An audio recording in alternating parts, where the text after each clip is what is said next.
The CZ Media Podcast is brought to you by Rancho Bravos Tacos. They make it really easy to get great tasting Mexican food. You can stop by any one of their 3 convenient locations, Capitol Hill, U District, Wallingford, or you can order through Uber Eats, Caviar, or Chow Now.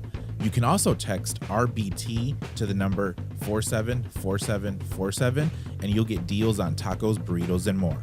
All of the information is in the show notes. All right, and we'll be live in 5, 4, 3, 2, 1. Hello, everybody. Welcome back to the CZ Media Podcast. Before we get started, I want to remind everyone to subscribe to the show.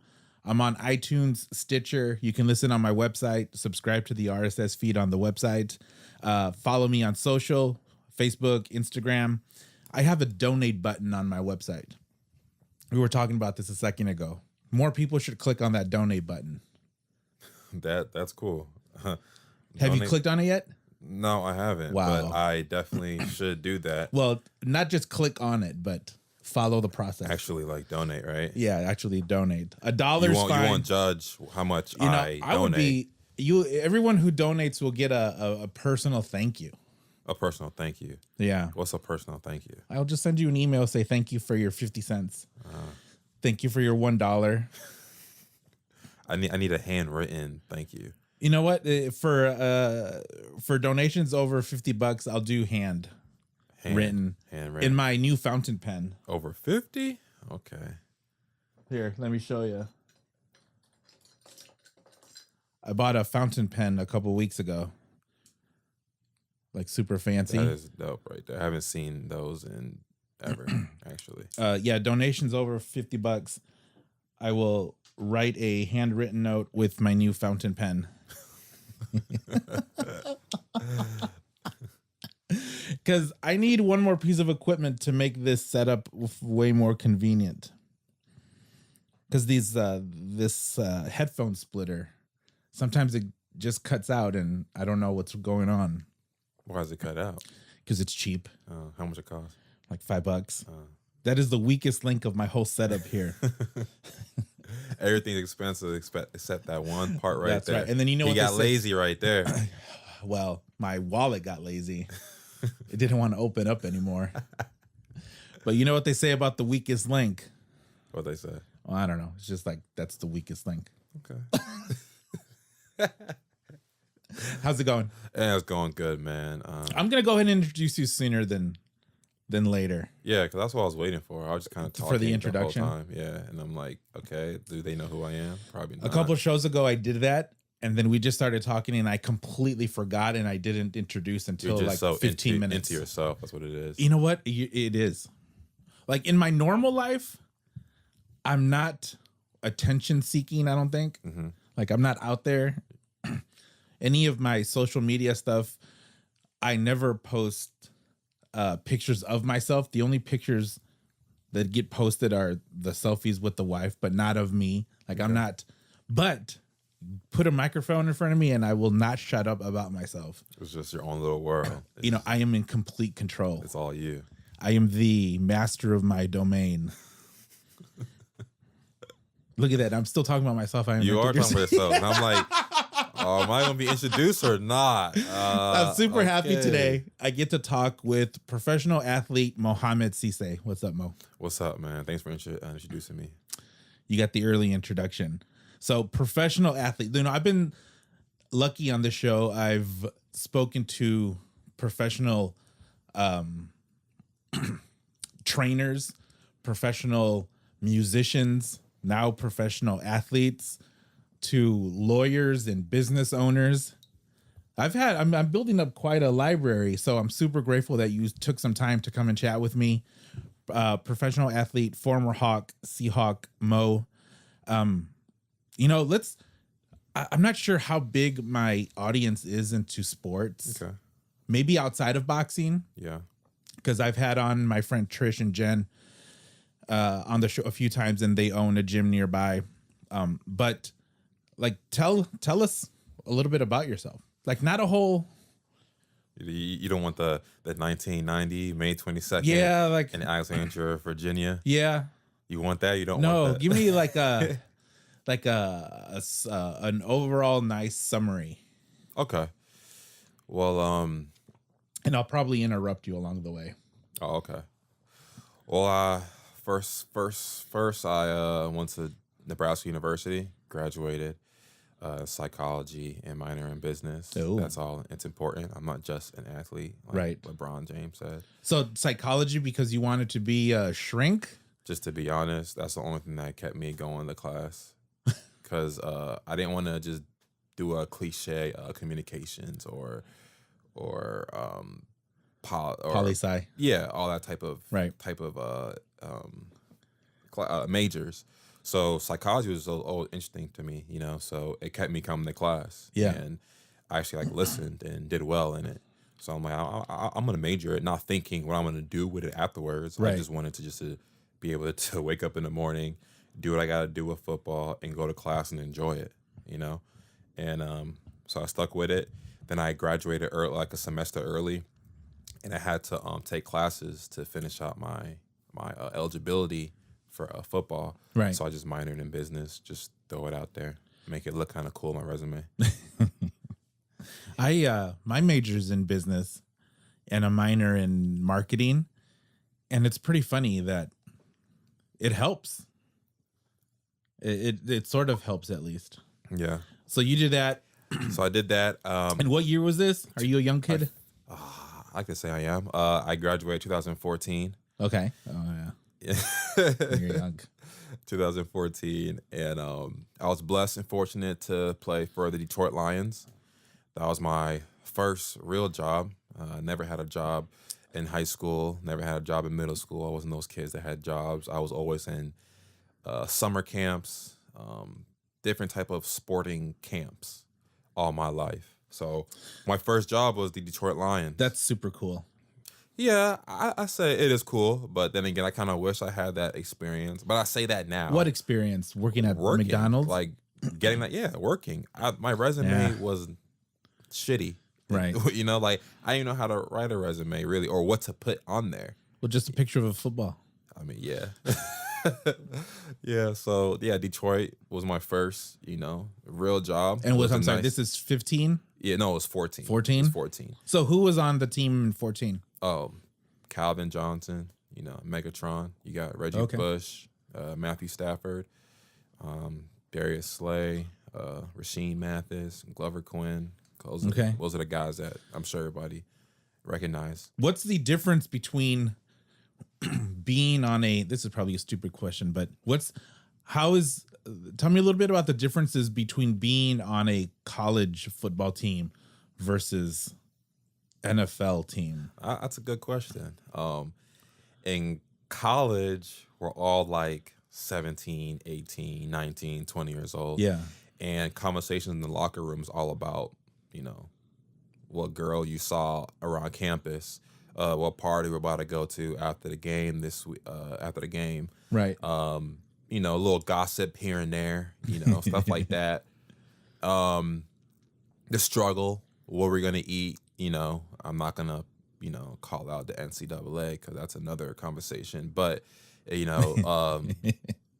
a student athlete wasn't the easiest thing in the world. Yeah. So conversations like that are different. But when I'm in the pro, in the NFL locker room, you got grown men. You got guys that are like 30 plus years old with a family, and they're taking this game hella serious. Like it's like their life. They're putting food on the table. And you have other guys in the locker room that are business savvy, so they're trying to network and trying to, use the NFL with the benefit that they have. So conversations like stocks and bonds and investing and real estating and stuff like that. So that conversation right there is like what we hear more in the locker room. That is super interesting, because I was gonna guess that you would have said that some of the conversations are the same, but you're basically saying that of course the adults are more, the conversations are more mature. Yeah, definitely mature. There's more on the line because you've reached that level, so you have to keep it. But it's really cool that you're saying that a lot of them talk about maximizing their position outside of football. Exactly. Because you hear so many stories, right? I mean, I think the statistics are that NFL players, as soon as they are done playing, like like it doesn't go well. Yeah, and that's like the stereotype. True. It's a stereotype too, but then again, it is true out there. I have a little glimpse of it. I'm not saying my career's over with, but I've been devastated with injuries for back-to-back years. It's a name of the game. It is what it is. But I got a little taste of it just being a free agent right now, trying to get back into the NFL. Yeah. Well, you got hurt. So you went to Detroit, and how long did you play for Detroit? I was there for a year. Everything was smooth sailing over there. Starter? I started one game, but I played 18 games. Yeah. So I wasn't like a starter, but I would come in when someone is tired or a package coming in or whatnot, because I was a rookie. So I was like 23 years old, and I was undrafted. So like that ladder journey is very, very tough. I'm not like a big superstar coming out, a first-round draft pick. Yeah. So I'm an undrafted guy. So I had to really fight to make the team and fight to get, PT. Right. So they gradually put me into... Wait, what's PT? Playing time. Oh, okay. Yeah. I went to physical therapy. I was like, what, they don't take care of you? Nah, PT, playing time. You have to get out of the ice bath. So only 3 minutes in the ice bath. Yeah, those ice baths are crucial. Hey, so first I'll preface this by saying I know very, very little about football. The rules, like I like watching it, and we like having parties and people over, but basically it's just a reason to have people over and have drinks and eat some food and have fun. But when it comes to what's going on, it's like, I don't know, there's just a bunch of dudes running at each other. Is that what you think of it? That's, pretty much. So it's like, why do they blow the whistle? So when the ball goes up in the air and someone catches it and run to the other end zone. I got that. Okay.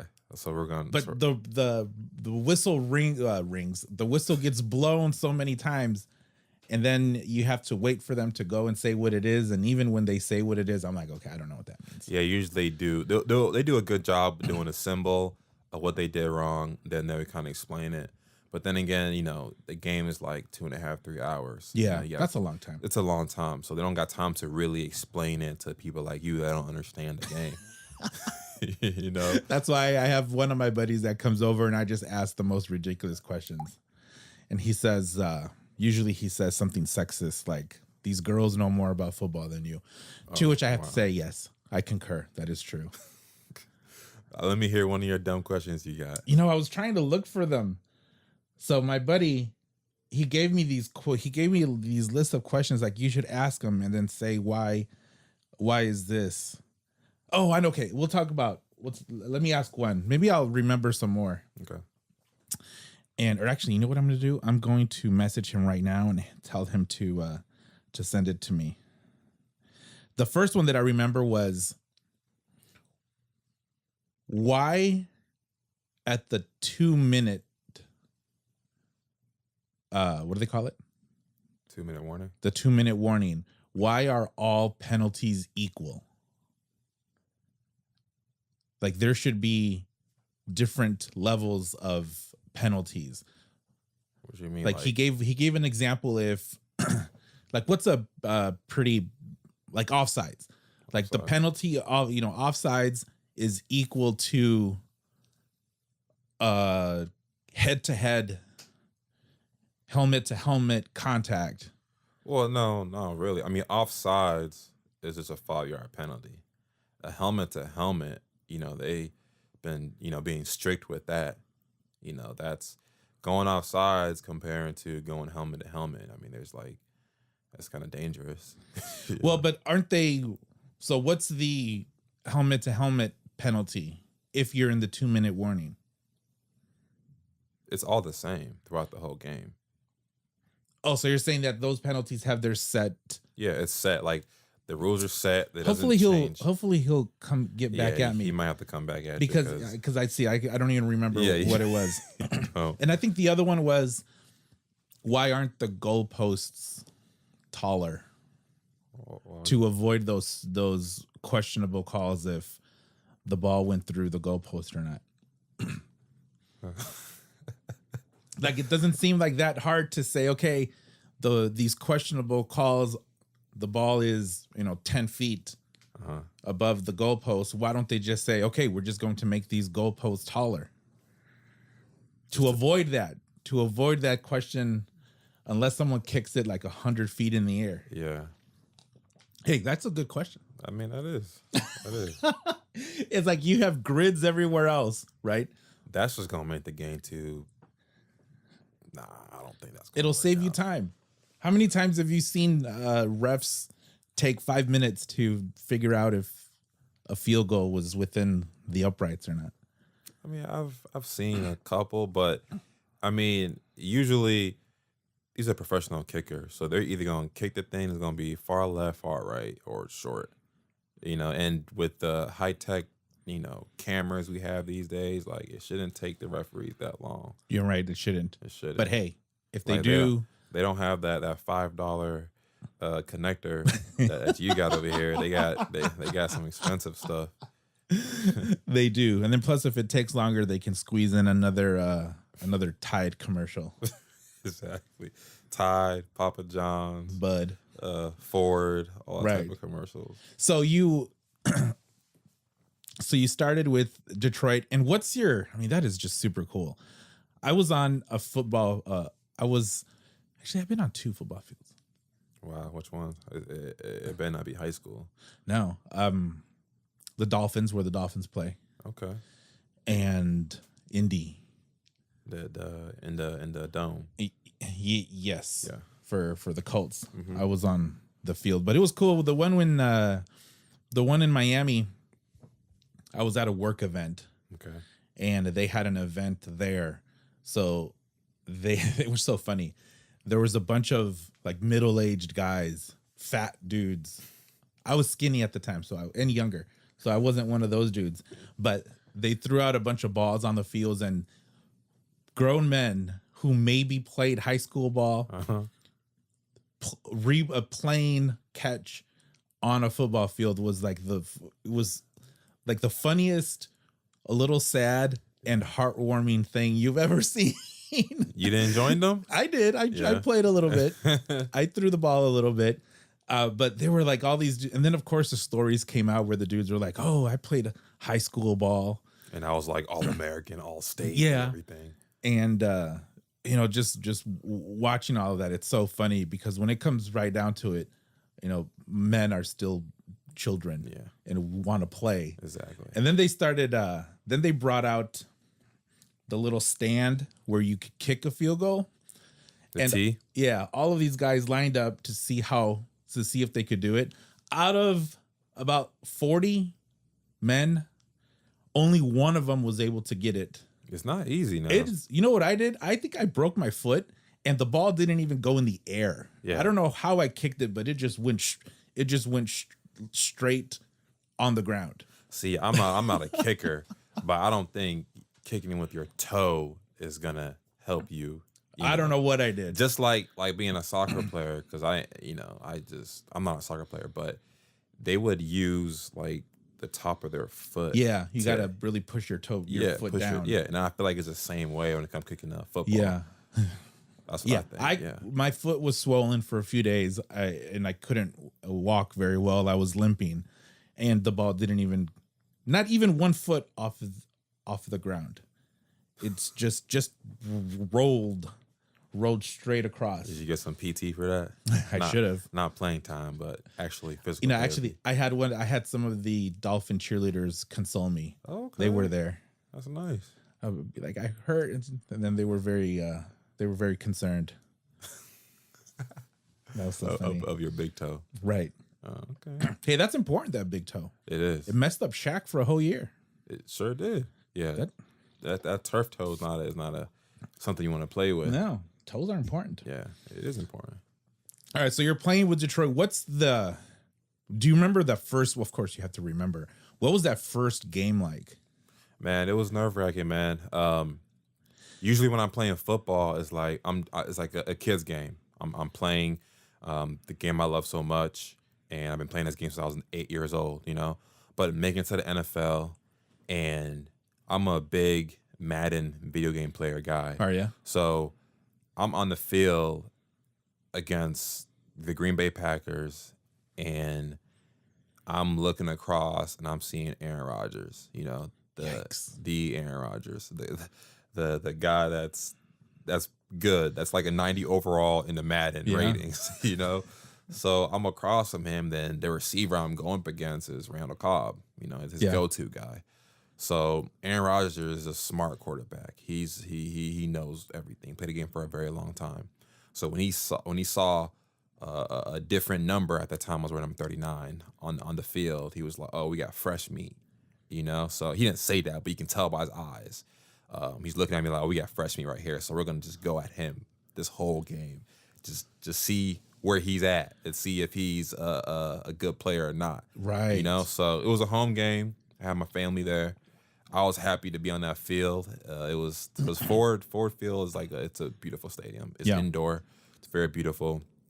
And just that first snap, you know, the ball's hike, and I'm just, you know, doing my usual bat pedal, reading my keys, you know, just playing. And they tried me the first play, and I got a PBU. So that kind of built my confidence, because I know I've been going through training camp. Wait, and all what's that. PB? PB and J. No. It's basically like a pass breakup. So P for pass, B for break, and U for up. Oh, okay. So PBU. I'm saying okay, but I still don't know what that means. It's a pass breakup. So they're the quarterback throwing the ball to the receiver, and I use my hand to smack the ball from the receiver. Oh, okay. So that stopped him from catching the ball. Okay, so why don't you just say that? I stopped them from catching the ball. I like to say PBU. I'm thinking you know this stuff, but I forgot. Well, who you know that your buddy But now said, I know. Oh, the women know more about. My wife does. Yeah, okay. She definitely does. Like I don't. The only thing I know about is basketball, as far as rules go, because I hate them now. Boxing, and I got a new thing. What? I've been super into F1, Formula One racing, for about a month now. Okay, that's different.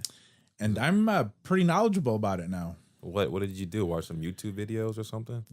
Almost.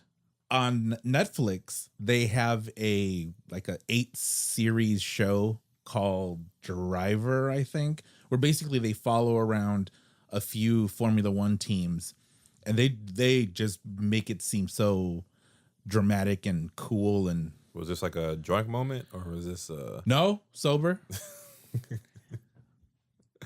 So I started watching it. Then I started watching the YouTube videos, and then I guess they must have done this on purpose, because they released that like 2 weeks before the season started. So probably to get people into it, because then the season was going to start. So I've seen 2 races, and the first one, they're all over the world, right? They have the first race was in Australia. Then the second one is somewhere in Eastern Europe, like some old Soviet bloc country. But what sucks now is that the next races are all in the way Eastern Europe. So I have to get up like they start at 5 a.m. here. Okay. Like I don't know if I'm gonna. So you're a super fan. You're gonna do that? Huh? I might. But and now the U.S. Grand Prix is in Texas in November, so I'm looking into flying out there, going to go see one, because that would be super cool. So do you go there and what do you wear for football? You wear your favorite player's jersey. So when you're going down there, what you gonna wear? I'm gonna deviate. That's that you asked is super great question, and ironically enough, something that I've thought about for a ton of time. Because I'm new into it, so then I'm thinking, okay, who do I follow? Yeah, right. It's easy. When a month ago, I'm like, the easiest thing in the world is just to follow the best teams and the best driver. Yeah, which right now is the Mercedes and the Ferrari teams, and the best drivers are this British dude named Lewis Hamilton, this German dude named Sebastian Vettel. So it's like, do I do that? Do I just go? Like, if you're new to the NBA, would you just follow Golden State just from the get-go? I mean, it's tough with your sport because usually people pick up from the city they're from. Yeah. You know, or someone they look up to. Yeah, or they say my dad, was something like that. So like I have no ties. You have no ties at all. Yeah. So these were my three options where I just follow the most popular one. Just jump in the bandwagon. Just jump on the bandwagon. Okay. Number 2 is follow the only Mexican driver. There's there's 20 drivers. There's 10 teams, 20 drivers, and there's only one Mexican. His name is Sergio Perez. Okay. And he drives for an Indian team. How's that work? Does that matter? Well, they're never gonna win is the thing. Okay. Because they're the people talk about NFL, NBA, and they talk about the markets of LA is the big market. Charlotte's gonna have a tough time competing against LA but there are rules in the NBA. Yeah. Of how much they can spend. There's none of that in F1. So Ferrari and Mercedes can invest $500 million if they want to in a team, and there's no cap on it. Whereas if you want a team, like the low end to that is like 80 million. There's a couple teams that only have an $80 million budget, but they're never going to win. They're just, they don't have the resources to fine tune a car. They don't have the resources to get really good drivers. They don't have replacement parts, for example, or to be able to do aerodynamic testing on the car, or to just have engineers overall work on it. So the Mexican driver is on a team with a really low budget. So he's just like, he's going to be able grinding. To, yeah. Like a hardworking Mexican. Yeah. Like the people who finish the race, there's first, second, third, they podium, but throughout the year, it's kind of like golf where depending on if you're 10th or better, you get points. And then the dude with the most points at the end of the season wins something called the Drivers' Championship. Okay. So the Mexican guy might pick up a few points here and there, but like he's never going to win. He's never going to win a race, and he's never going to win this championship. Jeez. So I'm going to be cheering for him to be middle of the pack. Yeah. So it's like, do I do that? It's like, I don't know. Do I want to do that? Then my other option was, do I follow the only American team? Because there's only one American team. They're Haas. The owner of this team makes hydraulic CNC machines. Okay. And I used to be a machinist when I was younger. And I used to use the machines that this company's made. Oh, wow. So I'm like, okay, that's kind of cool. That is cool. That's really cool. I used to do that. So those were my three things: bandwagon, Mexican driver, or the only American team. I like the whole American thing. I mean, you can relate, really. I mean, you can relate with the Mexican guy too. Yeah. And with the benefit of following the American team, they're not going to win either, but they fight for third and fourth. Okay. Like being third, fourth, fifth is very realistic for them every race. Yeah. And they have German drivers. Actually, there's tons of German drivers. I think there's actually quite a few German. So it's like, do I follow them? And then the other one was just follow Red Bull. Like I don't think a lot of people know just how big Red Bull is. They're sponsoring everything. Everything. They have 2 Formula One teams. They probably spend $700-800 million just on F1 teams because they have 2 of them. They have the main Red Bull team, and they have another one called something Rosso. Toro Rosso, of course, because Toro is bull for in Italian.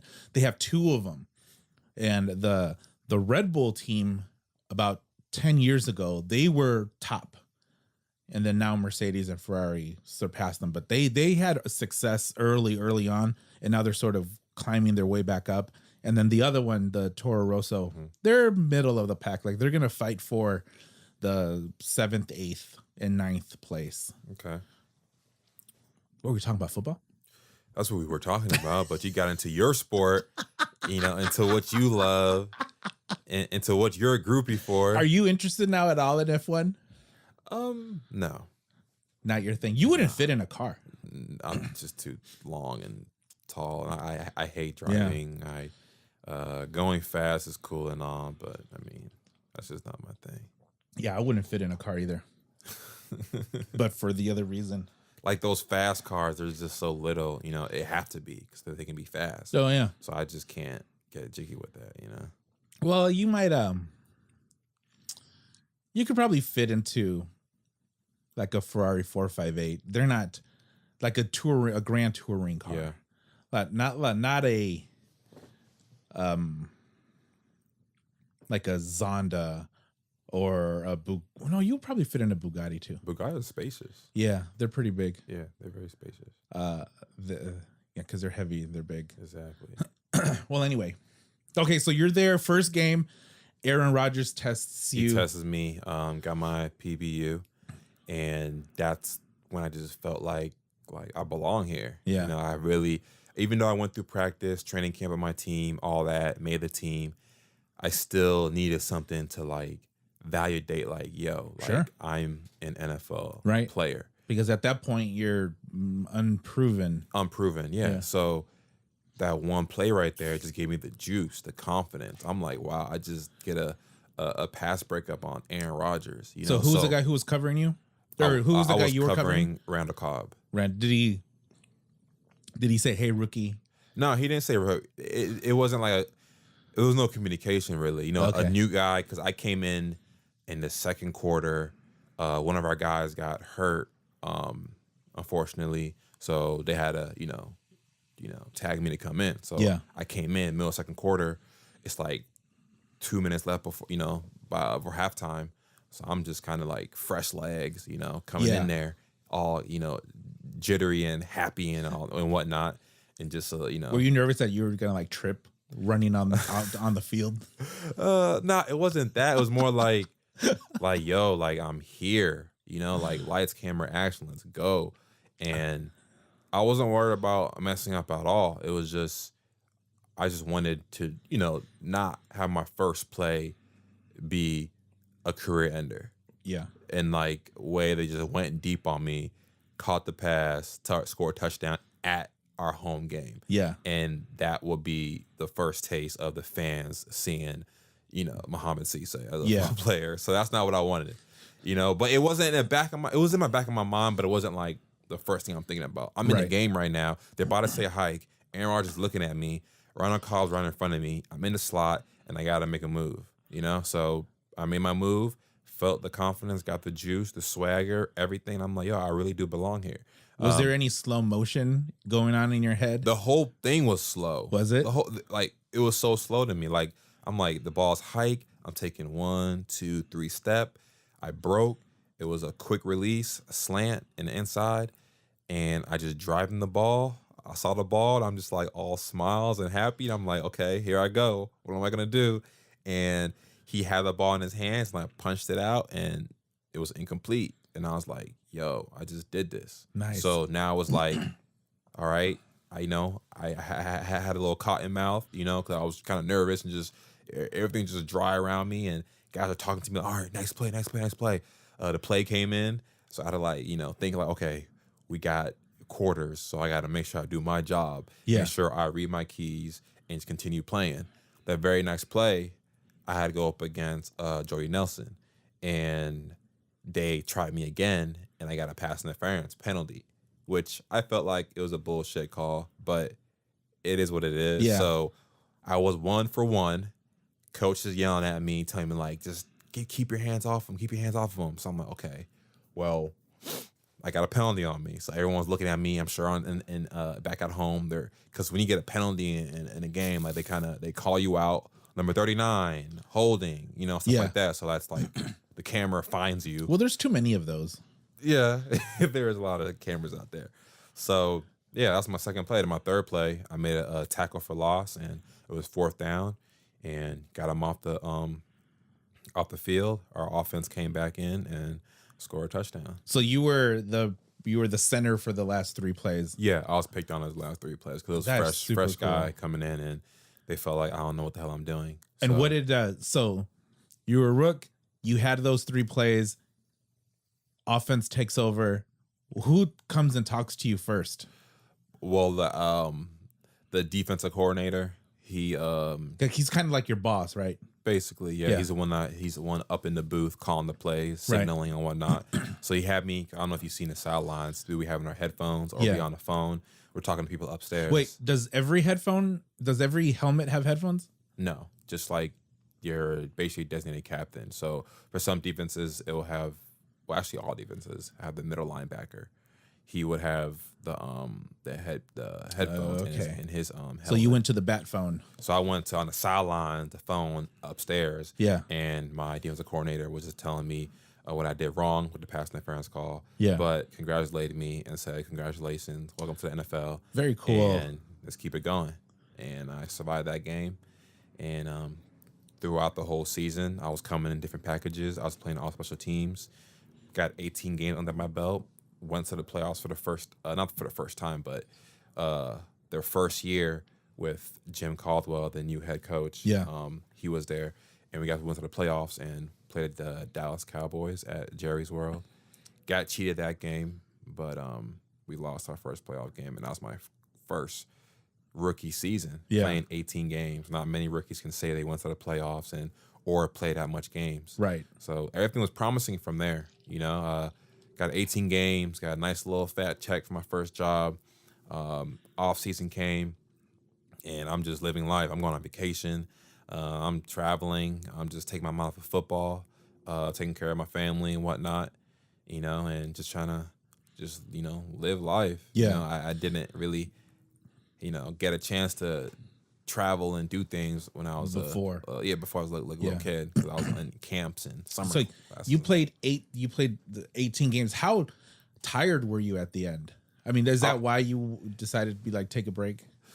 It's mentally and physically just tiring. It's just how many so times do you practice during the season? How much do you practice? Well, usually you'll have Tuesdays. The whole league, everybody's off on Tuesdays. That's when, like I said, it's a professional league. People got families and other things they got to do. So Tuesdays are off days. We practice Wednesday, Thursday, Friday, travel if there's no way game. Saturday. Now, are those practice days on the field days or like classroom day? Both. We start off in the morning with our either be a lift. Then we'll do our team meeting, our special team meeting, position meetings, film, all that sort of stuff. We're in there for like forever. And it's the same complex? It's the same complex. We don't go nowhere. We just go upstairs, downstairs. And that's basically it. So we're at our own little headquarter office, just practicing and getting right. That's cool. Yeah, it's cool. Like even in the parking lot, I'll take this back to cars. What were the cool cars in the parking lot? Man, I saw some nice. To be honest, I wasn't really paying attention really when I was in Detroit. Yeah. But when I was in Seattle, I kind of started paying attention to it because it was kind of like secure. Like we had to there's like a code to get in. The gates open. Then you're gonna see, and you see a bunch of nice cars. Also, you can't even see the parking lot from the street. You have to drive in a bit. No. Yeah, you gotta drive in a bit. So I was in Seattle. Yeah, I saw some nice custom made cars. I've seen Bugattis. I've seen a Phantom. I've seen Lambos. I've seen cool. I've seen a bunch of stuff. So what do you think about do you still watch football every Sunday? Yeah, I'm a diehard football fan. Yeah. Even when I'm done playing, I just love that game. It's a passion. It's just more the game to me. It was a life lesson that the game taught me a lot. Right. Outside of football. So I love the game. I just eat, sleep, dream about that thing. Do you have NBA? Do you have the NFL pass? What teams do you have? What teams would you watch? Do you watch religiously?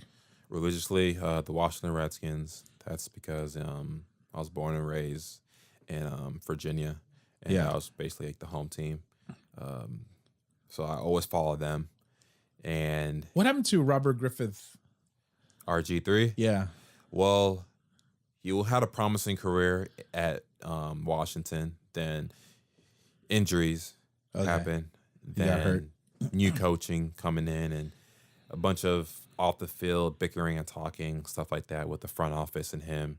And it just didn't really work out. But he's at a good place now. He's with the Baltimore Ravens. So he's still on the East Coast and still playing football. As quarterback. Is he a starting quarterback? No, he's not starting. Or the backup? He's a backup quarterback. Okay. Yeah. I had this conversation with a friend last week when Russell got his contract extension. Yes, sir. Russ. I think that hurts the team. A lot of people say that, but I mean, you got to think about it. Like, these guys are trying to, take care of their kids and their kids' kids. We're playing a sport where, people have died from. I don't want to take it to that extent, but, the league is having issues with, guaranteed contracts and stuff like that. You have the NBA that has guaranteed contracts. You have baseball players making $500 million, stuff like that. And football is a very popular sport. Like, they have all the money in the world. It's actually the most popular sport. Exactly. I think. So why I think it surpassed baseball a while ago. Yeah, baseball got that old money though. They've been playing since yeah, that's true. The AD times and stuff like that. So it's just the whole thing being stingy. I don't really want to get into all that. It's just that's how the NFL is. I'm trying to get back to the NFL, so I'm not trying to say what I got to say. No, what did you say? I love the NFL. Yeah, I love the NFL. You can reach me at Mohammed Seisay. Please sign at me. Mohammed.com. No, I was talking to the conversation was, of course, the conversation said, if they didn't pay him, then the Giants would have paid him. If they didn't pay him, he's going to be gone. Yeah, he's the best player on the team. But then at the same time, gotta make him happy. At the same time, you're going to have a great quarterback. Yeah. But then what I do know about football is that he does get contact a lot. He gets sacked a whole lot. True. So it's like you had to pay him, but at the same time, then make sure you pay those people that are going to protect him so that he can actually do his job. Of course. Yeah, of course. And that's what I don't think the team's going to do. True. I mean, they have the way they do things. Pete Carroll and John Schneider, they're a great front office. I got nothing for respect for them. Yeah. They got a Super Bowl ring, so they know what they're doing, So if they feel they need it, they have to pay Russell, demands and make him the highest paid player in the NFL, then so be it. Yeah. Go ahead and do it. Make him happy. That's probably going to even motivate him and make him feel wanted, and secured and good. So I think Russell is going to pick it up a notch, and he's going to do some damage. Well, hopefully. This is and actually, I don't even know a whole lot about NFL and contracts and money. But I do follow NBA, like NBA players. And I probably hate LeBron James more than anything on the earth. Why? Because he's so good. He's the king. If LeBron got kidnapped by ISIS, oh God, I would be okay with that. Oh man, he's a king. He ain't going nowhere. He ruined my Lakers. I love the Lakers. It's only year one. He got 3 more years up in his contract. What you want him to do? He should just call it good. Heck, had the worst season ever. Had some of the worst performances ever. Didn't even make the playoffs. Got what were they? 30 something. I felt like everyone think that the Lakers gonna win a damn championship because LeBron. Not with LeBron. There. No, it takes time, and he needs to. First of all, it's the king. So he's too old. The king. No, he's not old. This man.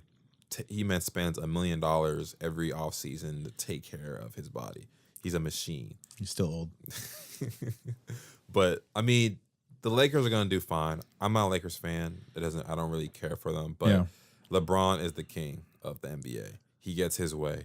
So, they have to change some things at that organization and just let LeBron be what LeBron does. What he did in Cleveland is when he picked the players he wanted and basically he was a coach, he was the general manager, and he was the owner, he's everything. So let him do that, and he'll give you a ring by his contract over with. Yeah. No. Well, yeah, but no. You gotta believe in the king. Yes, I'm a Kobe fan. Okay. So you were kind of. So I was following the Lakers, even after Kobe left, and then when I read the article that LeBron went to LA, I was like, I'll never watch another Laker game again. You should be happy. You got the king. He's gonna bring the Lakers back to a promising, like. No, he won't. Next year they're not going to make the playoffs either. It depends if they bring a mega superstar to the team. They need a mega superstar. They need 2 more. I say 1 more. They need 1 more mega superstar. Which I don't even know who that is. Kevin Durant. Would he jump ship? Kevin Durant's gone. He's not staying in. When is his contract up? He's done after this season. Is it? Yeah. Oh, that would be interesting. No, I don't think those LeBron and Kevin Durant cannot coexist. I think they'll be amazing. That's not LeBron's style. LeBron needs a superstar. LeBron went to Miami. Yeah. He went to Dwayne Wade's team. Yeah. And that worked out. The trio. Well, because Dwayne Wade agreed to a lesser role and to handle the ball more. And Chris Bosh, I mean, he wasn't. It was option number 3 to do. I mean, yeah, there were 3 of them were good, but I'm just saying that's 3 megastars in one team. They made it work. No, Chris Bosh is not a mega superstar. Oh my gosh. Okay, sorry, not mega. Dwayne was. Dwayne Wade. Okay, they had 2 mega superstars and a superstar. Yeah, like 2. So the LA Lakers need 2 mega superstars, the same formula like the Miami Heat, and they're gonna be fine. Yeah, but I don't think they're gonna do it. Because if they were going to do it, Magic would have wanted to have been the orchestrator of that. No, and Magic has to adios. Go because LeBron James, he's the king. He's the owner. He's the general manager. He's the coach, and he's the player. Like Magic was in the way. Yeah, I just don't see it. I mean, it was cool that he won in Miami, but it was built, right? It was custom built. 2-year team because it fell apart. Yeah. And when he won back in Cleveland, it wasn't really Cleveland won. It was that Golden State just completely took a dump. Okay, because of the Cavaliers. No. A 3-1 series. Yeah, exactly. And you telling me you had 3 chances to win. Yeah, that's what I'm saying. They beat themselves. I don't think Cleveland beat them. I don't know about that. It's probably one of the greatest comebacks in NBA's history. Yeah, it was. And that's on King James' resume. It was. Along with being carried off the court for having cramps. Do you remember that? Do you see this? No, refresh my memory. 2 or 3 seasons ago. I don't know if he got fouled and he was on the floor, but LeBron James should have been a soccer player because the amount of flopping and grimacing and agony on his face with the slightest bit of contact. So something happened and then he didn't get up. So the dudes had to come and carry him. And then what it was cramps. He had like a cramp in his leg or something. And those cramps hurt, man. You ever got a cramp? Were you laying in bed one day and you had a cramp in your foot? But he spends $1 million to keep his body in top shape. Eat a banana, dude. You're a banana, huh? Hey, those cramps right there, no joke now, man. I'm trying to tell you. I mean, come on. When you're on a team and you're like, I gotta step out because I have a cramp. See how much ball busting you're gonna get. No, you're right. I hope he got big time ball busting for throwing tampons. No, he's the king. The king can do whatever he wants. There's not many people. He's just a big complainer. He's the king. I'm gonna keep saying this. There's no one in this planet has a nickname like he does. He's the king since he gave it to himself, and he deserves to be called a king. Come on, man. Yeah, I'm a Jordan. I mean, Jordan, tried and true. Okay, that's fine. So who do you put Jordan above him? I mean, it's hard. Or him above LeBron? You can't really ask me that. I'm a millennium baby. So yeah, you don't even know. I didn't. It doesn't count. I wouldn't count. I mean, I saw him with the Wizards. Yeah, that didn't count. Yeah. I mean, I was born in Chicago. I was a teenager in the 90s. Yeah. So watched every single game, went to a bunch of games, and it's just completely different, man. So if you go back and you watch the 92 or 93 Eastern Conference Finals with Chicago and New York, man, unlike any game, you could pick the best game from every season for the last 5 years, and a game in that with New York is 100 times better. Well, I'm sure because you guys are more ruggedy back then, and it's not as messy. It's kind of, I say soft a little bit. Oh, big time. Yeah. And LeBron has complained a bunch about being fouled, and it's like that is why I hate watching basketball now. It's like anyone drives for a layup or they're posting up, the slightest bit of a hand on a shoulder, on a hip, that stupid whistle. It's just boring. Yeah. And the guys are doing a great job of taking advantage of the weak, soft calls. Yeah. Like James Harden is the GOAT when it comes to that. Scottie Pippen said, if James Harden wants to be considered one of the best players, he has to up his defense to match his offense. True. He was this close to say Steve Harden does not play defense, which he doesn't. Nah, he doesn't. He knows that too. But yeah, that's all right. So where were we? We were back in 19 games, 18 games. So then,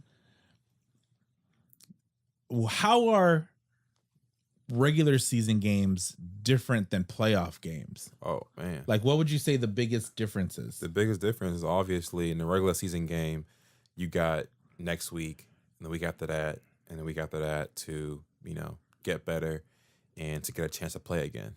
The playoffs, you lose, you're gone, you're out, it's over with. You're not gonna get that bonus check. It's done. So all of the talks from coaches are more urgent. Yeah, it's just more urgent. It's a switch, like a light switch. Like it's playoff time. Like we're playing for a damn Super Bowl ring. Yeah, and the stakes are high. There's small errors. Like it's just more.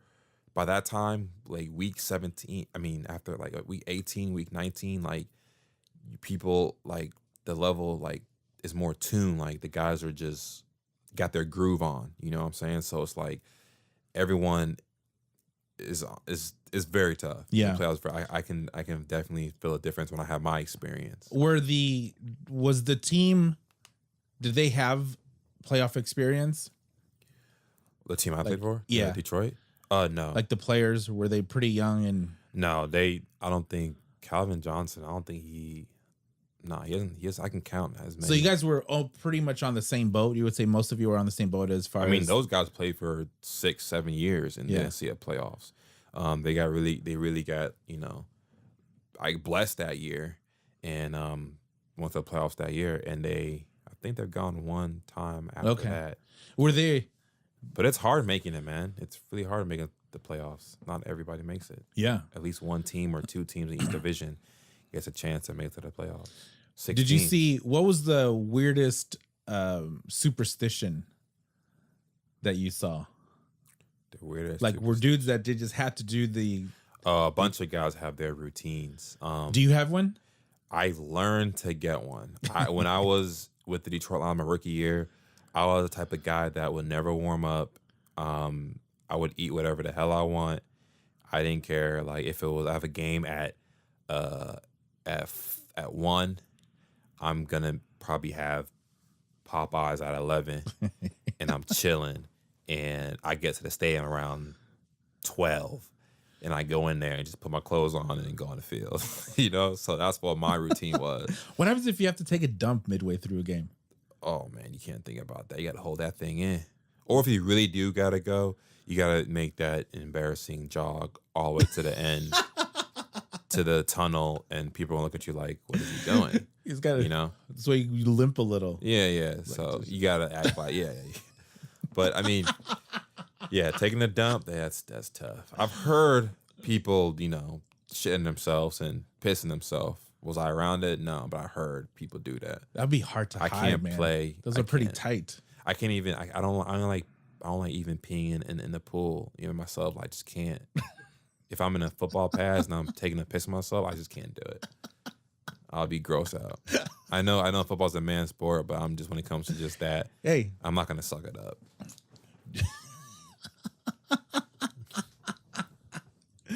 Just thinking of how tight those pants are, and if you gotta be tight. You want, you know, it's like we're basically like track stars out there running. You don't want baggy stuff. You know, there's not much you can't hide. Nah, there's no hiding. So that's why we work out really hard in our glutes and our hamstrings and quads, so our legs look good in them pants. So you won't get made fun of or whatever. Who's your growing up? Who's the player you looked up to the most? I would say it's a really good question. I liked a lot of guys. Really, my favorite guy I like is Hakeem Talib. A lot of guys, I'm sure the football savvy guys will know who he is, but people are like, wow, why Hakeem Talib? Even though he has off-field issues, he's a hothead, he's crazy and whatnot. It's because his style of play. I like the way he plays, a big body cornerback that could play inside, outside, and you know he can play off-man press coverage. And I just always kind of looked versatile. He's very versatile. I always looked up to him. You know, he was a guy that a lot of people don't really look up to because, like I said, his off-field issues and whatnot. But I like the way he played on the field. Another guy too would be Antonio Cromartie. You know, he's a long, tall cornerback as well. You know, that's how I kind of resemble when I'm on the field with his height and weight. So guys like that, I really look up to. You know, the cliche thing of me would say Deion Sanders or, you know, Champ Bailey or guys like that. But so Talib was a corner. So is that like you looked up to him because of that position or just overall? Like you just wanted because his body type is like the same as my body type. Okay. It sucks. I don't like to see, not say I don't like, but just to see a cornerback that is 5'9", 5'10", and I try to go do what he does, is not going to work out because I'm 6'2", 200. You know, so it's hard for me to like certain guys because I can't play like you. I wish I can. That's all I can do, but I can't because I'm not as big as you. Or as little as you, I guess. Right. So I like looking at guys that had my body type because if you can do that at a high level, my body type, that gives me confidence. Like, I can do it too. You relate to it. Yeah, I relate to it. So you can relate to it and say, hey, I can. It is possible for this to happen. It is. Those are the guys. Yeah, Antonio Cromartie and Hakeem Talib. I like Richard Sherman and stuff like that too. And I used to watch YouTube highlights of him. Yeah, and it was crazy. I went and I got a chance to be in the same room as him. So, that's cool. Yeah. Well, let's take a quick break to hear from a sponsor, and we'll be right back.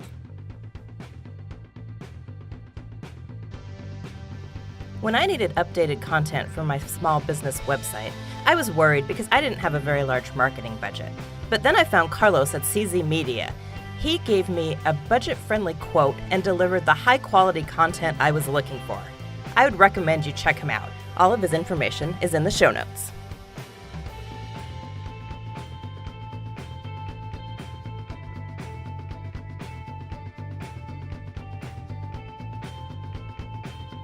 Okay, we're back. Those breaks are awfully quick. Yeah, that's a quick one after the break. So the season's over and then they tell you got traded. Man, was that scary? Crazy. That was crazy. So I got back to my place. We had a meeting. We had training camp because everybody in the NFL, all teams got different time when they report for training camp. Yeah. So at that time, the Seahawks and a couple other teams already started training camp already. While us, we had a late a report time, like end of July. So we had like a long vacation, do what everyone do. So I got there and going through same procedure, you know, just welcome back. Hey, how you doing? What'd you do over the summer and whatnot? So I was going through a normal day. I'm going to year 2. I'm happy. You know, I'm feeling like I'm gonna, you know, be that guy at, you know, because I trained so hard. Because now I want to be like a full-time starter. Right. I don't want to be just coming in. So, who was the starter? At that time was Sheen Mathis and Darius Slay, but Rasheem Mathis retired. Okay. So going into year 2, we have an open slot right there. Yeah. So that was your goal. Competition. Yeah, it was goal. So, so we reported, and we had like a little break time after we did our little physical and stuff like that. So I went back home, take a little nap because I was just tired from the night before, and my phone was blowing up, but I was sleeping. You know, I was knocked out. Yeah, dreaming good, and I woke up and I saw a text on one of my friends that got drafted, and we went to the same college together. And he told me, the GM is looking for you. He's asking for it. I'm like, oh, shit. And when you have a GM looking for you, it's never a good thing ever. It's so like, what did I do? You're going to get cut. Basically, that's what I thought. I'm like, I'm getting cut. Like, what did I do? I didn't do anything. Right. I did well. They said I had like a C plus B minus type of grade throughout my rookie year. So I'm like, bro, like, can y'all give me a shot? Like, chance, what's going on? So I didn't talk to no one. I didn't even reply him back. I was just like, my heart was pounding. So I'm driving to the facility. I'm like, God. So I got all my stuff, my playbook and just in case. So I went to the facility, and I went to the everyone's looking at me and whatnot. Because I guess people knew before I even knew. So they're looking at me. So I'm going up the stairs, hit the elevator. Went in there, saw the GM, and he cutthroat. He broke it down to me. He was like, we're trading you. I'm like, what? Yeah, we're trading you. He didn't even tell me the team at all. Like, he just told me we're trading you. Appreciate you for, you know, your off the field, on the field contribution for us. Yeah. Good luck to you. And I'm like, okay, dick. So I gotta talk to my head coach, because I like my head coach, Jim Caldwell. I said his name a couple of times through the show, but I really adore that guy. He's a great coach, and I'm happy that he's back in the coaching world. But he talked to me. We had a nice little conversation. Also talked to one of my position coaches as well too. So we're talking and whatnot. And I asked him, like, yeah, I'm getting traded and all, it's cool, but like, where am I going? That whole concept is really interesting. Yeah. So like, they were like, oh, you're getting traded to the Seattle Seahawks. And I was like, what? The Seattle Seahawks?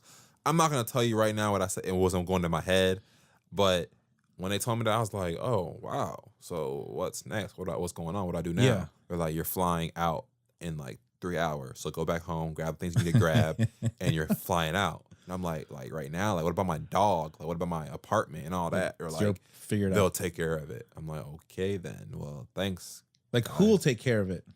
Well, what happened was, so I got traded. So I went to Seattle. So I'm coming from Detroit to Seattle. Time zone change. Never been out to the West Coast. Never heard of Seattle. Well, I kind of did, but the Space Needle, that's it. and Sasquatch. So going out there, got picked up by the drivers out there in Seattle, rushed to the facility. They've already had like a week worth of training camp already. So they've already been in the groove of things. Did a limo pick you up? No, with a limo. It was a Tahoe, all black, you know. But a team car. Yeah, a team car. So they picked me up, drove me to the facility. They've already gone through the groove of things. I haven't even started training camp yet. Yeah. So I got there, and they're telling me, okay, we need you to do this, and here's your locker, here's your jersey number, upstairs a cafe, and get some food, get ready to practice. And I'm like, holy shit. Like hours after you land? Yes. I'm like, holy shit. So it's like, I gotta go practice. Like, I'm like, whoa. So, of course, they took care of me the first day. Like, I didn't know shit because they already been there for a week. Yeah. You know, they're getting ready for a preseason game. Right. So I'm just trying to get acclimated as fast as possible. And the NFL, they don't really care. Like, it's your job. So when you go back home, it's your job to like study these plays and get it right and get right the next day.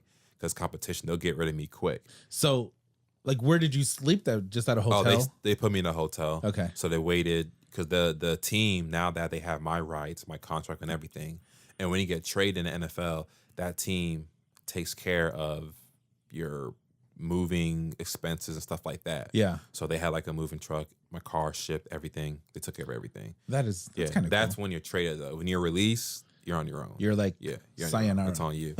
So I got traded. So they took care of me with that. I had to do my job at finding a place and so forth and so forth. But why did the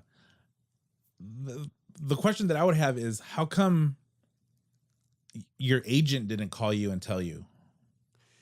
He did hit me up before the.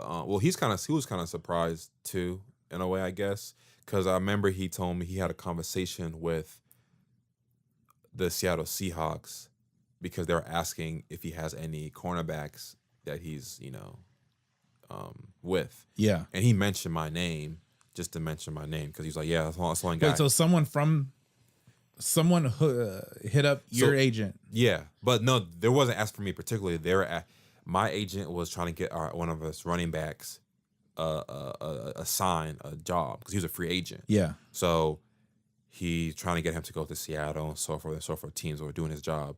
But Seattle asked if he has any corners they're looking for, because they want somebody to come in. So is that where the interest started for you? And that's when it started because they told me about, okay, I got Mohammed Seisay. He's in Detroit right now. So they went in Detroit and they saw what I did. Yeah. They liked my size. And Detroit that year, 2015, they drafted 2 corners. So it was competition. So like making a team again was going to be tough again for me. Yeah. But I had confidence in the world of myself. So, but them drafting those 2 corners from college, they were fairly young.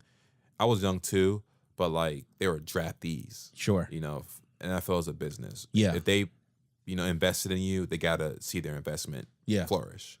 And so So kind of, it was kind of like set up in a way where I guess it was just a coincidence, I guess. And it made Detroit was like, okay, if you guys are going to come after Seisay and for a trade, okay, we'll do it. Because we already got 2 guys we got here anyway. So it was going to be kind of tough for him to make the team anyway. And you guys said you need that position and you want, and you like his size. And the Detroit line didn't really know how to use me in a way because they had me playing inside when I was in Detroit, but I came out of college playing inside and outside. I love playing outside, but now I can play either or. So I'm very fortunate that Detroit put me inside, come to Seattle, they put me outside. I can play both. So, and that's how the trade happened. So they traded me, came over here, smooth sailing. I had to, I hate being a new guy all over again because I was getting used to Detroit, the city, the team, and everybody. Now I come to Seattle. Don't know nobody, I've heard of Russell Wilson and Bobby Wagner and stuff like that, but I don't know them. I wasn't there for a year with them, Yeah. So just like finding a place and. Did you get hazed? No, I didn't. They only haze rookies, and I'm not. Did you get hazed in Detroit? Oh yeah. Like what did they make you? Oh man, I had do to the laundry. No, I had to buy snacks at the end of the week for our position room. Yeah. For training camp. So like sunflower seeds, pistachios, chips, gummy bear, stuff like that. Just to, But they didn't do anything humiliating. No, that was really it. I did. I had a cool. Make you wear your underwear outside your pants. Nah, I mean, I had a. we had a cool veteran group. They wasn't really focusing on that type of. Well, that's things. good. So I kind of felt good with that. I mean, I had to carry helmets and shoulder pads, and if they told me, "Well, I'm gonna cut you in line for the food at cafe," I'm gonna cut you in line. I'm okay. Nothing I can really do. Or if they want something on my plate, here you go. You can have it. So it's like things like that. But I didn't have to sing or dance or so forth like how other people do, or throw them in a cold tub or tape them on the goalpost. It wasn't like that. Oh, that's good. That's good. So you. How long? So you're in Seattle. Do you feel? When did you start feeling comfortable?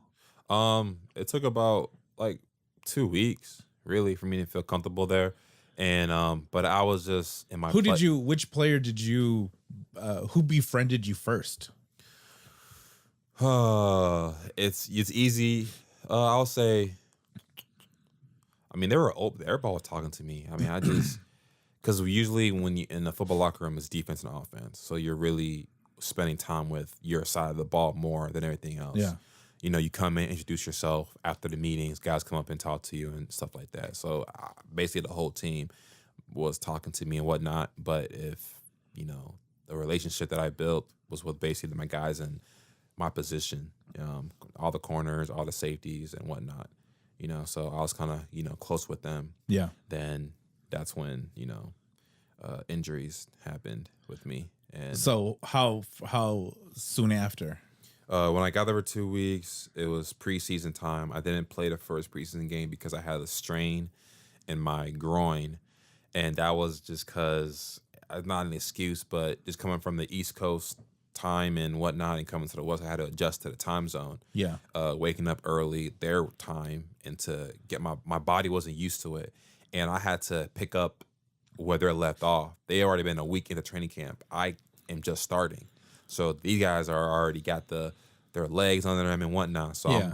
I'm tweaking my stuff. I'm trying to I didn't even have time to drink water because I'm trying to find where to go to the meeting rooms, you know, find things. The facility is huge. Yeah. Like I said, I'm a new guy. So I'm trying to get the playbook down and impress these coaches and whatnot. So if in Detroit, you went to school in Nebraska, then you went to Detroit. Did you have like non-football friends in Detroit? The thing about it, when I knew some people that we had a couple of guys from Nebraska, alumni, and also like when that rookie class that came in, it was like 14 of us. Yeah. Like we all came in together. We're all rookies, so we all had each other.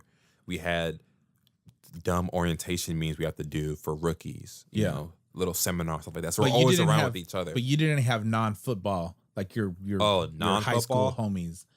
Nah, I've never like been just friends. I've never been in Detroit in my life, so I had to make friends as I go. So everyone in your social circle was football athletes, related. Yeah, it was athlete. I had a cool relationship with the leasing office guy at my apartment I stayed at. He was cool, you know. I'm not gonna get into that. You know, he kind of hooked me up with rent and all that, but yeah, he was cool. Okay, but that's one thing.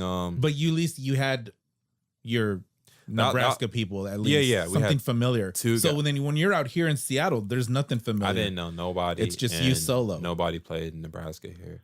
And the thing about it was cool because I was playing. So when I got on the field, I had to communicate and talk to the guys, get a feel for things. You know, I kind of got to talk to them after practice. We still get to talk and hang out and whatnot. Yeah. So I got a chance to get to know the guys as well. But no, that must be tough. It's tough coming here and then not knowing anyone. And to me, it doesn't really bother me because I left home when I was 17 years old. I started off at University in Memphis, so I'm far from home.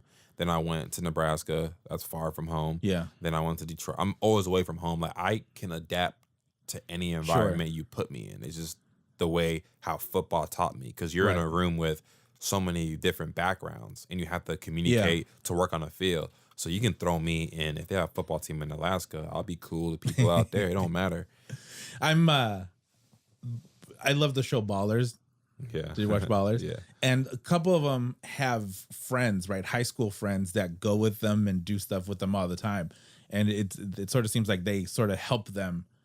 Not like an assistant or anything like that, but again, just a little bit of an anchor in going to a new place. That's like, if you don't have that, I can just, in my own head, I'm thinking, man, that would be kind of weird. Like you're from one day you're in Detroit, then it's like, nope, you're off to Seattle. And then that's pretty much it.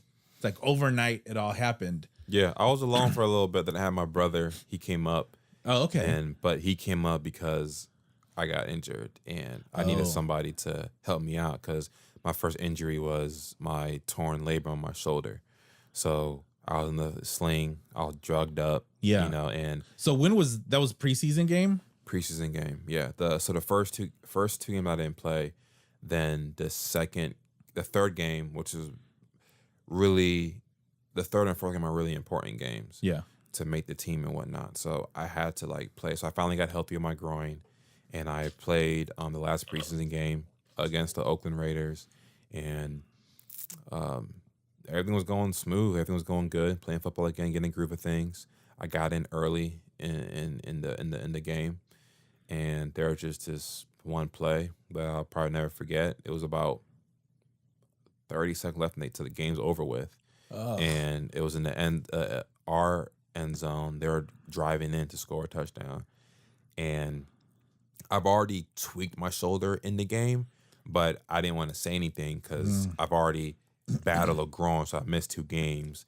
And I was like, why am I just... It's weird because when I was in Detroit, I didn't get no nagging injuries, no nothing. But when I came out here, it's just because the whole move, I have to I didn't even eat right or take care of my body because I was trying to pick up the playbook and trying to get as comfortable as fast as possible. And I don't know what it is. The air here is beautiful. It's great. But it's just like my muscles just tightened. And I'm not, giving excuses or not, but I'm just saying all that played in my mind. Well, no, I mean, there's I'm probably the sport that I love the fourth is bodybuilding. And bodybuilders, they're now they're getting to 2% body fat, right? These dudes weigh 270 pounds at 2% body fat.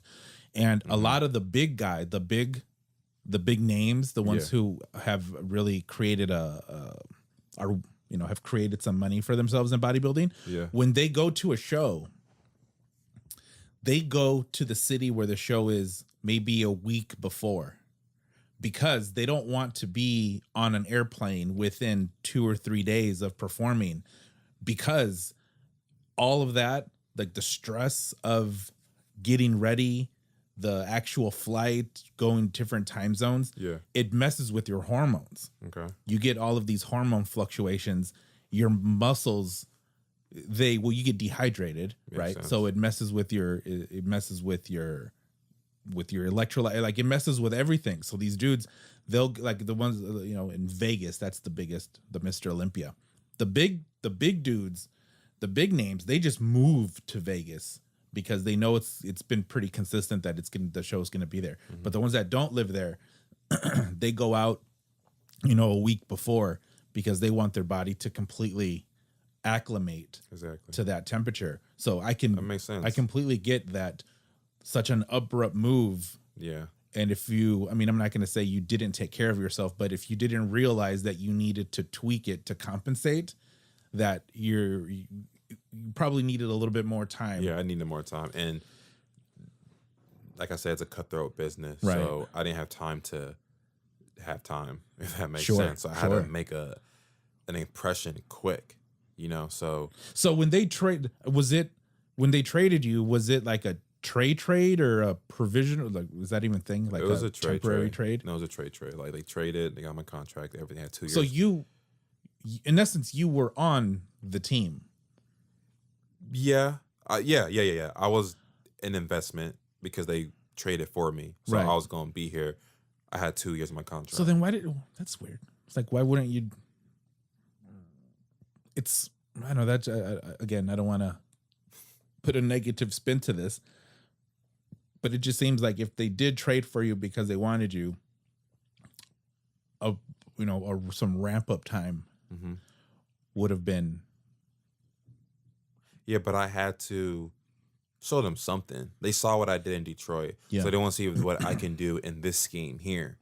See what I can do. See if I can pick up a playbook fast. See if I can, practice the way how they practice, because it's totally different from Detroit and Seattle. Yeah, as you can, Seattle has a ring, Detroit doesn't. So the way they practice and do things is totally different. Sure. So like I said, it's not excuses. Just it is what it is. Right. So basically, the last play of the game, I kind of tweaked my shoulder from landing on it.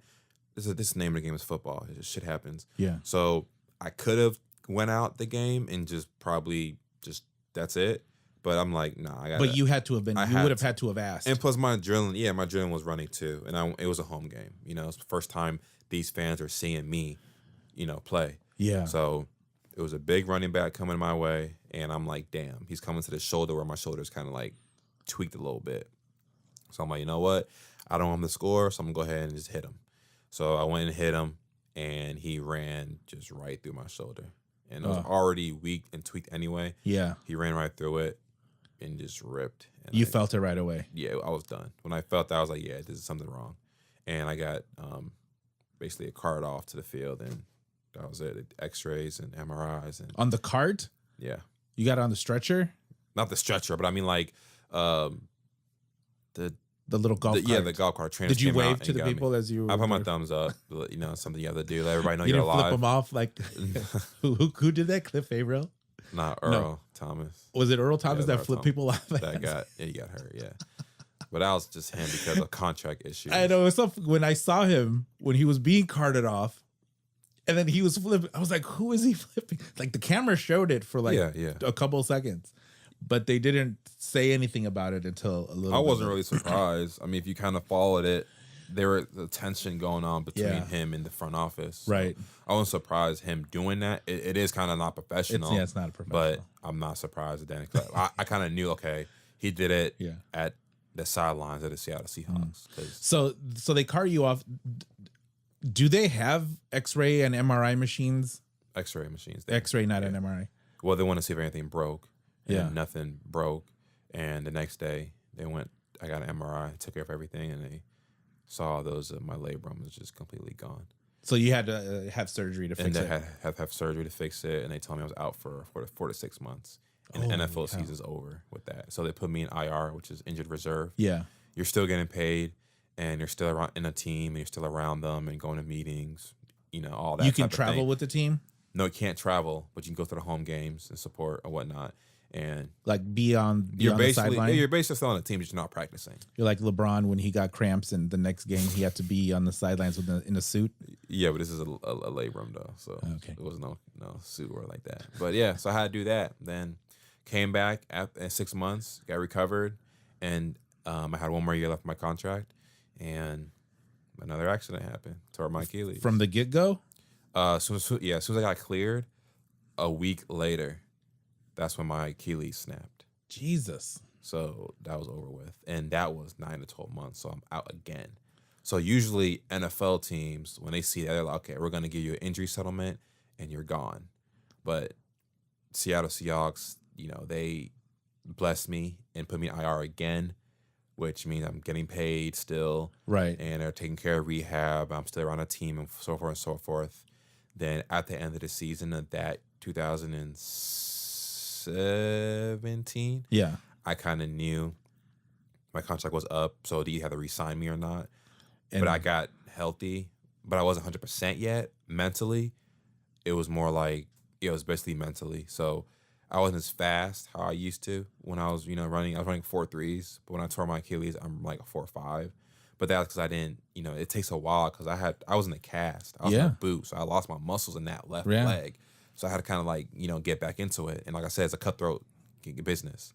They're not going to wait for you to get right. Yeah. So they didn't re-sign me, which I wasn't surprised. I know it's going to happen. But the thing I can do, I can thank the Seattle Seahawk organization for taking care of me for 2 years. Sure. And paying for me and taking care of my rehab and allowing me to come to the games, being part of the team. Did you go to every one?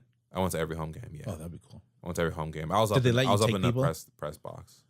Could you have had a +1? I had tickets to come to the game. I did. I had tickets to come Why to the is game. it so expensive? I've only been to one football game. Here? Yeah. CenturyLink? Yeah. It was 2 or 3 seasons ago. Actually, they played Detroit, first game of the playoffs. I bought tickets. Tickets were like $200. I was up in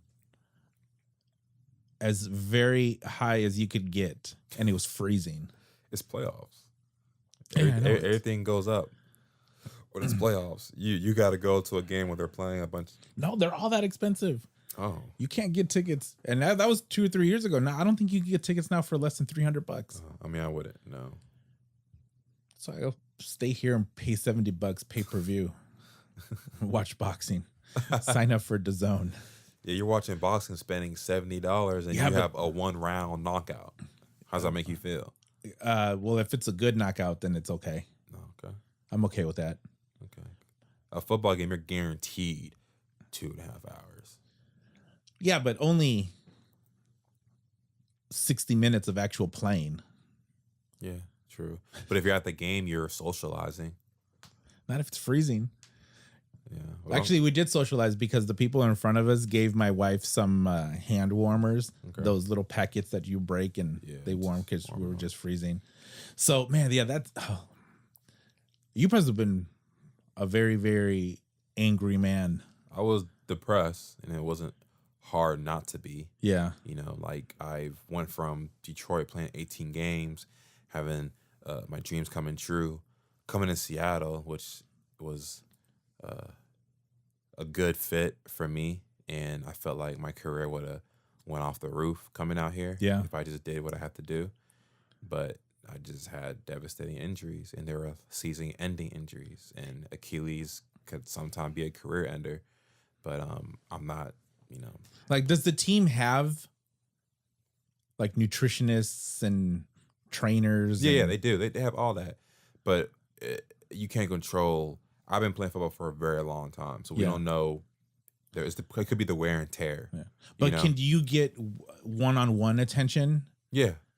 So like if you because like there's like 4 or 5 trainers that they have, and they each would like, you know, take care of, you know, a certain guy. Like my guy was CJ. CJ took care of me. They all did, but CJ like specifically like was assigned to you. Like take care. So like if you came to him and you're like, I mean, let's just say that you come to him and you were like, you know, I want my first step to be fat or whatever. Mm-hmm. Like then he'll customize something for you. I mean, yeah, that's what he went to school for. To do that. Okay. Yeah. So all you gotta do is just show up on time, and they'll give you work, and you'll get right.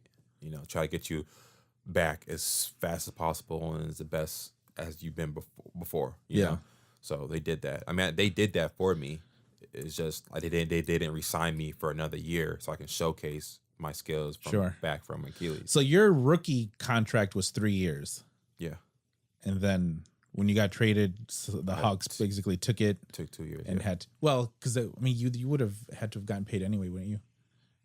Well, if I was healthy and I was playing my 3 years, they would have to re-sign me for. Oh, but they're not guaranteed. Yeah, they're not guaranteed. But I was gonna ball out and get paid.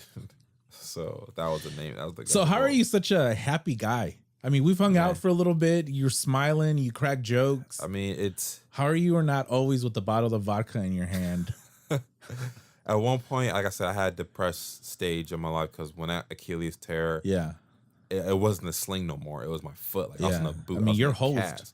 Yeah, I couldn't drive. I couldn't go out to nice, beautiful club scenes we have out here, and I couldn't. You should have just put like a Gucci sign on your cast or a Supreme sticker on it, right? Yeah, so I couldn't really be socialized one night, and when I got hurt, it was the rainy season out here in Seattle, so it was always cloudy and moody. And like I said, I have friends out here on the team, but like they are traveling to games and whatnot. They're busy. Yeah. So I'm kind of alone again, and I didn't have much non-athlete friends out here. Yeah. So I had to like make them as I'm limping around here on my boot, you know, and going to restaurants or, you know, stuff like that. And that's how, you know, meet people and whatnot. But yeah. How come any of your well, I guess this is I don't know if this is a good question or not. So your homies from high school, like your boys from always. Like no one like came out here and I had my homies come out here, but it's like they're here for a weekend.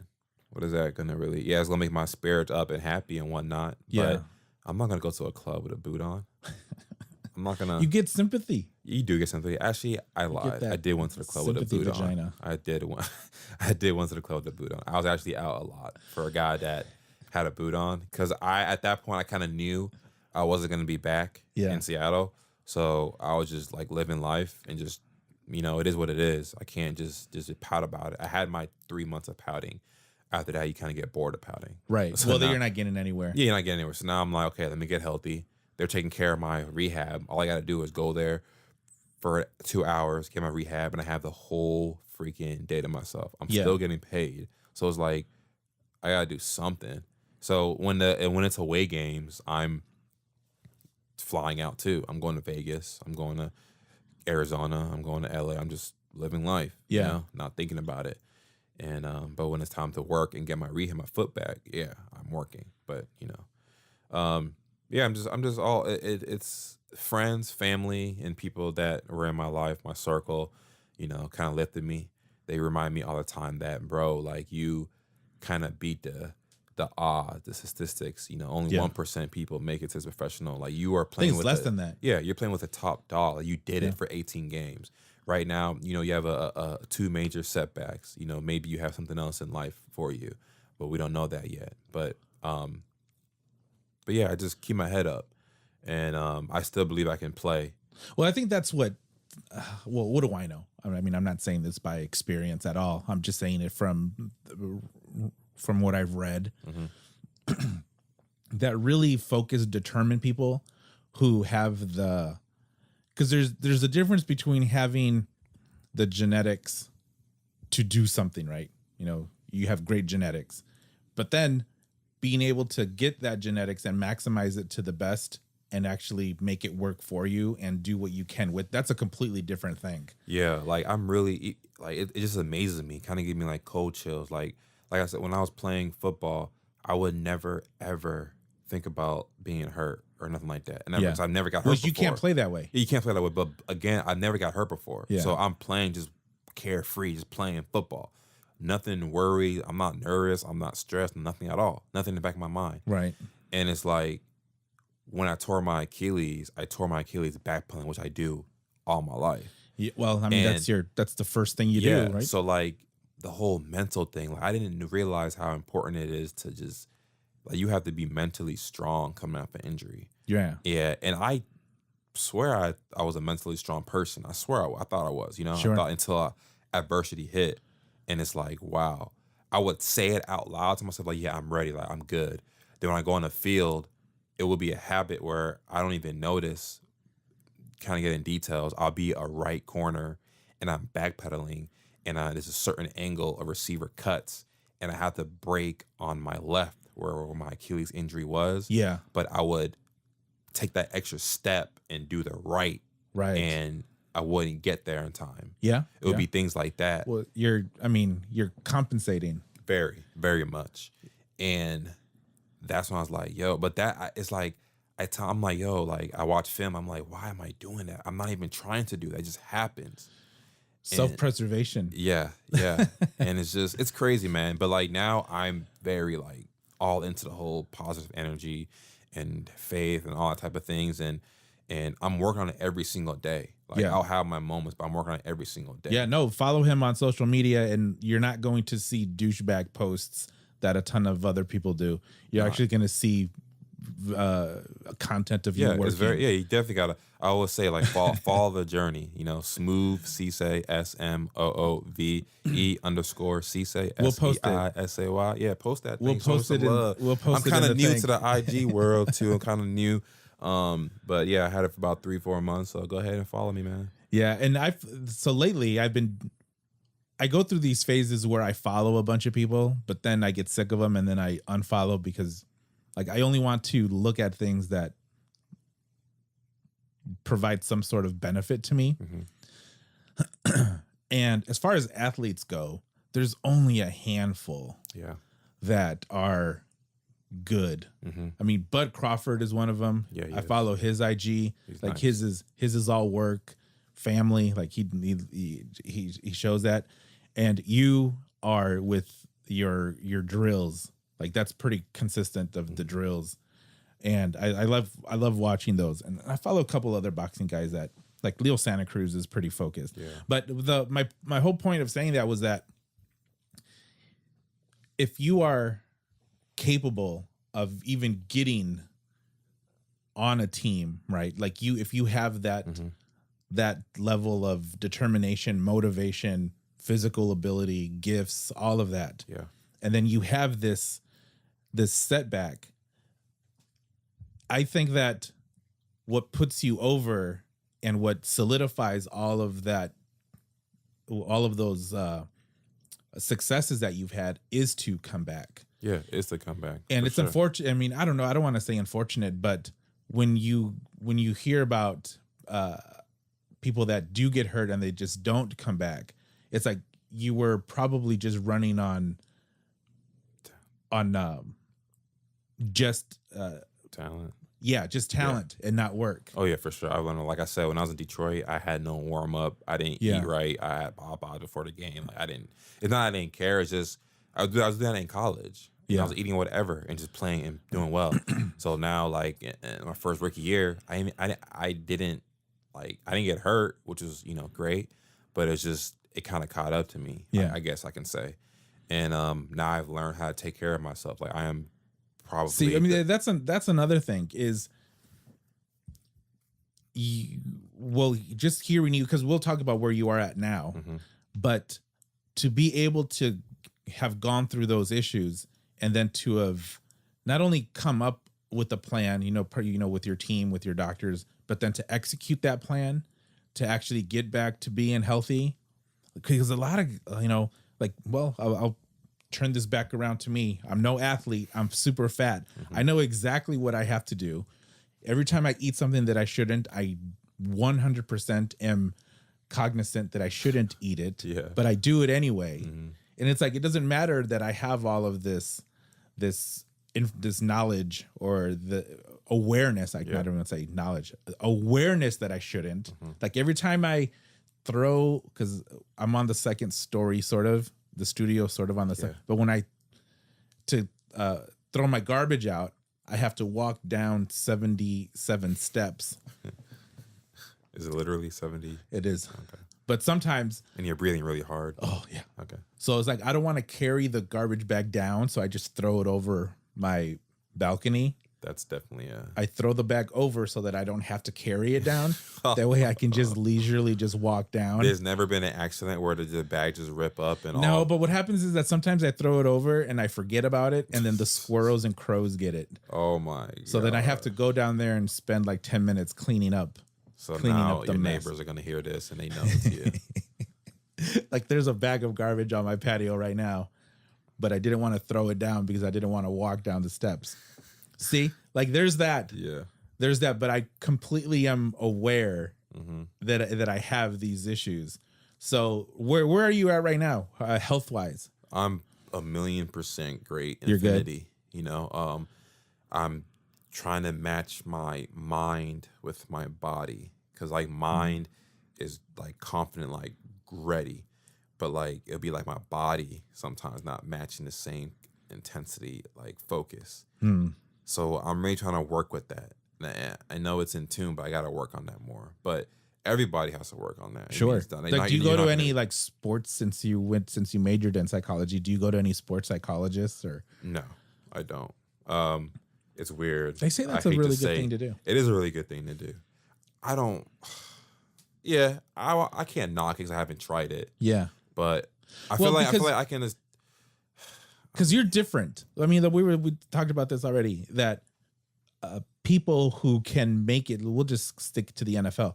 People who can actually make it to the NFL is less than 1%. And we'll just talk about the population of the United States. It's like way less than 1%. So you're different, right? You're not a normal person. Yeah. So I don't think that that allows for normal thinking.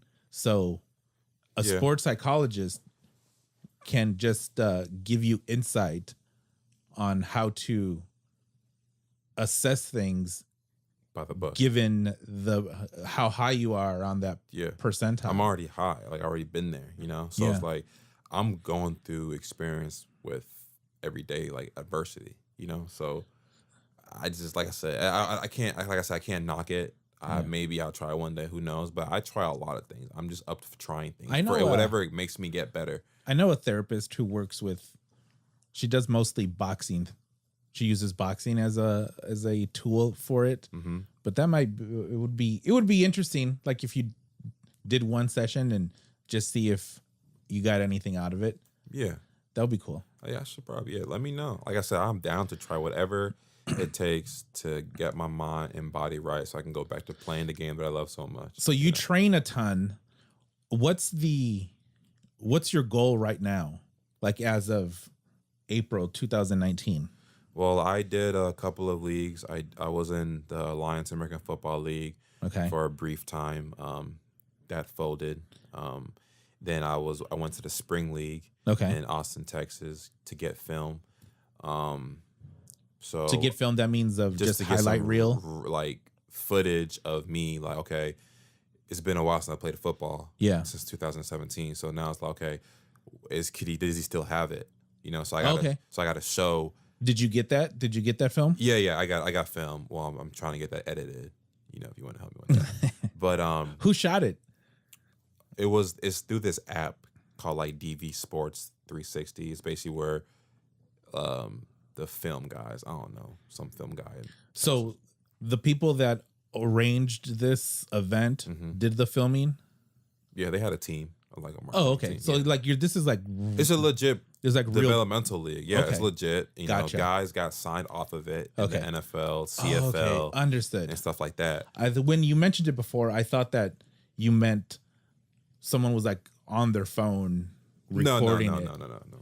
You're talking. It's actually a developmental league just to get back in the game. Okay, yeah. There's so many routes you can do to get back into the game of football. Yeah. The NFL will find you if you are a Division III player, or even crazy story guys from international like Europe or Australia, whatever the case may be, or nowadays YouTube sensation. You do something crazy on YouTube, you might even get a shot. You know, so they'll find you. Talent will find you. There's so many scouts all over the U.S. or all over the world now. Yeah, they see talent, they'll present it to whoever, and you get a workout or you get signed. So me being a former player, I've been in the league, so I'm not like a newbie. It's just it just has been a while since I played. So I have to get some recent tape of me. Okay, he is still the player he is. So let's go ahead and give him a shot. You know? Did you like the footage they got of you? Yeah, it was like I said, a developmental league. It was 2 week span, so everything was going fast. Sure, but it's an opportunity. Right. At this point, I don't care. I just want an opportunity. You know. So, So what's next for me is my agent will do his part now. Kind of talk to teams and scouts. If you could go anywhere, where would you go? That question. That's a good question. Stay here. I don't think they have any money though. I play for cheap. I don't care. But I would love to finish where I started, which would be here. But like I said, I'm in a position where I can't choose. Beggars can't be choosers. It's like I'll play anywhere to play this game one more time. And I will play this game different if I get a second shot. How so? Just the way what I've learned, taking care of my body. Just be more in tune with that. Be more in tune to my body and just like don't be just an athlete. Just use your platform and do things to, help others. Yeah. So that's one thing that I'll do definitely for sure when I have my second chance. So where would it be? I like to say, because I did a bunch of community stuff when I was in Detroit, and I did helped out with guys with their community work out here as well, and their fundraising stuff like that. But I want to be able to like kind of do my own thing, have camps. I love to work out. I love to do like things like yoga, Pilates, things like that, swim, stuff like that. So I would love to have like a camp for the youth to just be with a guy that knows, like train with a professional player, basically. So and kudos to me for not throwing a swimming joke out there. Yeah, good one. Good one. I'm the different breed, and I got a chance to learn that trait at a young age. What if you get to the Browns? Like I said, I don't care where I play at. I just want to play football again. I want to go back. They were the ones who were 0-16, right? Or is that the Bengals? No, they were the 0-16 team. The Browns? Yeah, they were. The Browns. But they're gonna be good this year. They won 2 or 3 games last season. But I think 4. Did they? Yeah. But they're gonna be better. It's the only way we can go up is to improve. So they'll be better. But I love to play anywhere or any team. Like I just want to play football again and have my story continue. And I don't want to be, defined by my injuries. Sure. So well, I mean, everyone's had injuries. Jordan was out for a year when he broke his ankle early in his career. Kobe he tore the Achilles. Yeah, but that's towards the end of his prime, though. But he still won a ring, though, after that. Oh, did he? Okay. I think he did. It's like, yeah, he did come back and do really well.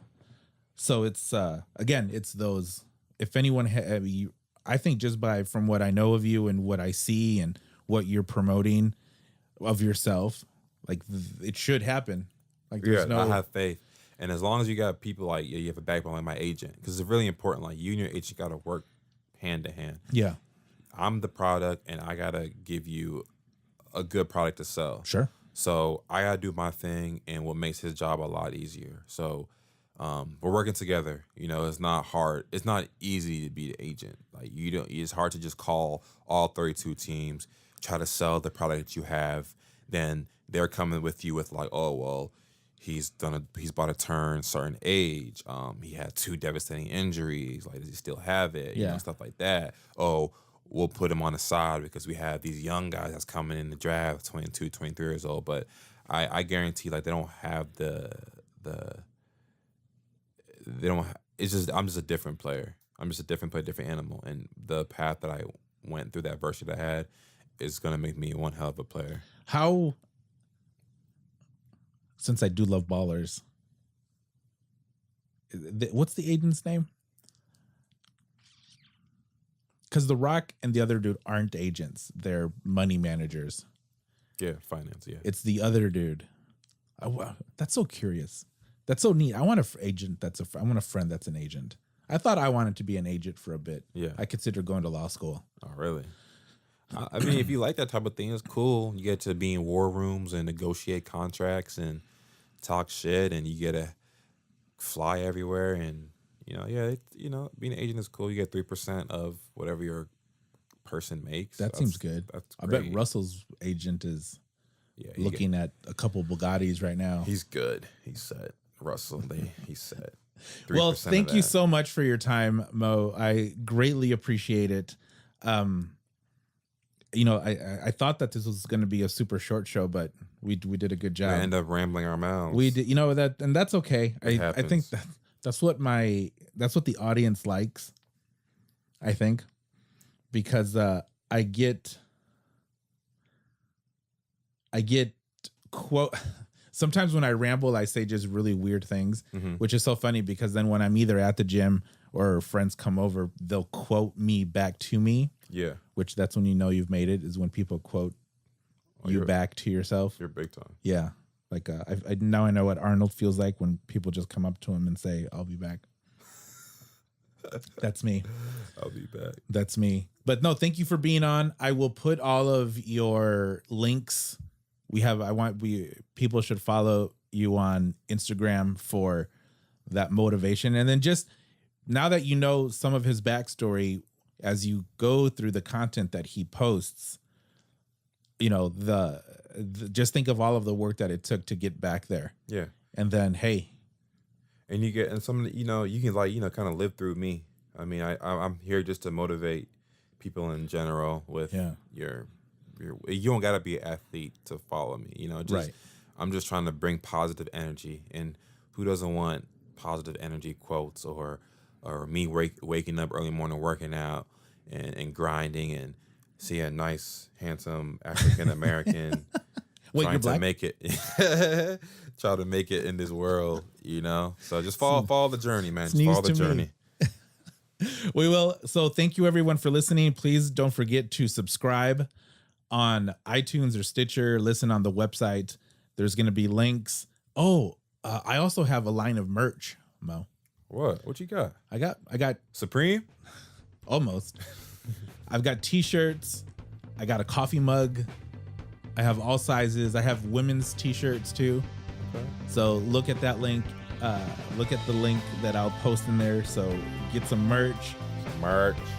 Like if you don't want to donate flat out, just get a t-shirt. Get some merch. My t-shirt is cool. It says hello everybody in the front with an exclamation point in Supreme font. A Supreme font. Yeah. So that's probably like $1,000. No, cheap. It's like $25. $25. I'm economical. Okay. All right. Thank you for being on. And we'll stay tuned for the next show. Thank you.